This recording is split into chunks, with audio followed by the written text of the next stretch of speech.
the poisoning of a double agent in Britain, his daughter, and the reaction today. Diplomats kicked out of Great Britain. Just moments ago, the White House weighing in. Sarah Sanders releasing a statement saying this latest action by Russia fits into a pattern of behavior in which Russia disregards the international rules-based order, undermines the sovereignty and security of countries worldwide, and attempts to subvert or discredit Western democratic institutions and processes. The United States is working together with our allies and partners to ensure that this kind of abhorrent attack does not happen again, saying they side with Great Britain on the determination that Russia was behind it.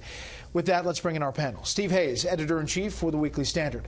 Mo Alithi, as executive director of the Georgetown Institute of Politics, and Steve Hilton, former advisor to British Prime Minister David Cameron and host of The Next Revolution here on Fox News Channel. Steve, the action by Great Britain, obviously they had to do something, but the deadline they installed to or laid on the ground for Vladimir Putin has largely been disregarded.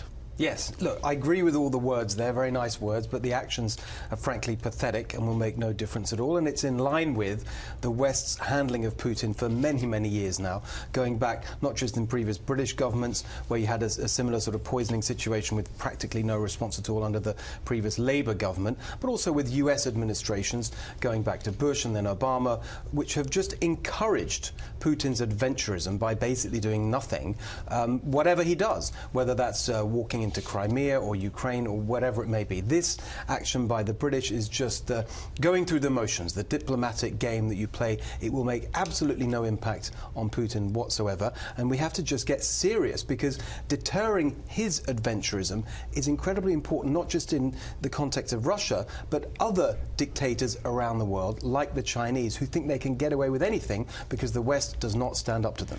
Mo, just before the show, the U.S. Ambassador to the United Nations, Nikki Haley, with a strong speech at the UN Security Council, this one about Russia aggression. The Russians complained recently that we criticize them too much. If the Russian government stopped using chemical weapons to assassinate its enemies, and if the Russian government stopped helping its Syrian ally to use chemical weapons to kill Syrian children, and if Russia cooperated with the Organization for the Prohibition of Chemical Weapons by turning over all information related to this nerve agent, we would stop talking about them. She goes on, Mo, to say the credibility of this council, the UN Security Council, will not survive if we fail to hold Russia accountable. Is the talking, at least, changing from this administration? I don't know. I mean, what we're hearing, I thought that was a very strong speech by Ambassador Haley.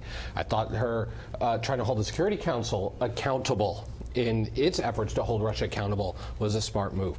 But apply her words to her boss, to President Trump, who does not have very much credibility right now in holding Russia accountable. Yes, we need a diplomatic effort. We need to engage the United Nations and the Security Council, but it all rings hollow if the President of the United States continues his flirtation with Vladimir Putin and continues to let him off the hook. Statements by the White House press secretary and the UN ambassador, no matter how strong they are, do not carry the same weight as statements by the President of the United States, who has been silent. Okay. This is what the White House says to that about, this is Sarah Sanders from a couple weeks ago. Oh, we don't have this. Well, let me tell you what she says. She says that the actions of the administration, that he's been extremely tough on Russia, helped push through $700 billion to rebuild the military. Goes on to say exporting energy to Eastern Europe. Russia's not excited about it, keeps the sanctions in place. And we have Danielle Pletka from AEI. She was asked on Meet the Press about the sanctions regime and how this administration is handling it. She is not a supporter in the campaign of Donald Trump. In fact, she was kind of never Trump in the campaign. But here's what she said.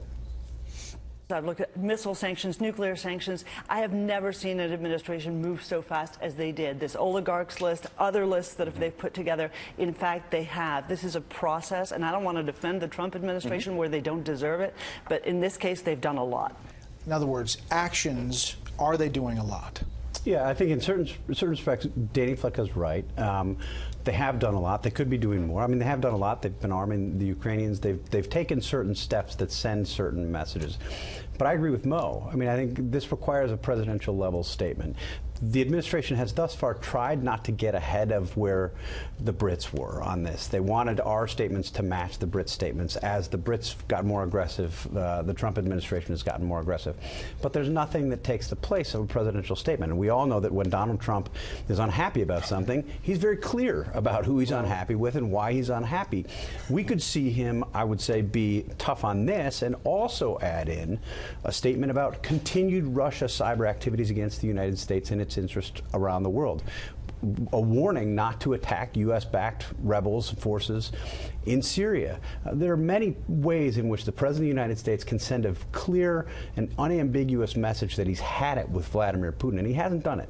Steve. I would say the most important thing that can be done is to hit Putin and Russia where it hurts, and that is in the field of energy. It's correct to say that some progress has been made on that, but I think actually this administration could go much, much further in helping the Europeans get rid of their dependence on Russian energy. That also, by the way, helps American jobs and industries here. But if you want to see who's colluding with the Russians, for example, look at Angela Merkel. She's literally about to go ahead with a pipeline that buys all the gas that Putin wants to sell them. That's the kind of thing that actually just makes Putin think it doesn't matter what he does, it doesn't matter about all these words. In the end, he's going to be fine because the Europeans are so dependent on him for energy. For all the aggression that Russia has and for all of the bravado that Putin brings to everything he talks about, he's not holding a lot of great cards as far as his own economy and Russia's stance in economic terms. No, I think that's right, which is why I agree. The United States has a huge opportunity right now to work with our European allies to put economic pressure on them. We're just not seeing it. We're not seeing it from this. It's the European allies that are sabotaging that. It's Merkel that's standing in the way of that, not Donald Trump. So, but the President of the United States has a role to play here, and he is not playing it. When he has the nearly unanimous bipartisan support of Congress to impose economic sanctions on the Russian government. My point is that attacks. Pledka said it's happening. I think we are going to follow this, and maybe we're going to hear and see a different thing from the administration in coming days, but we'll see.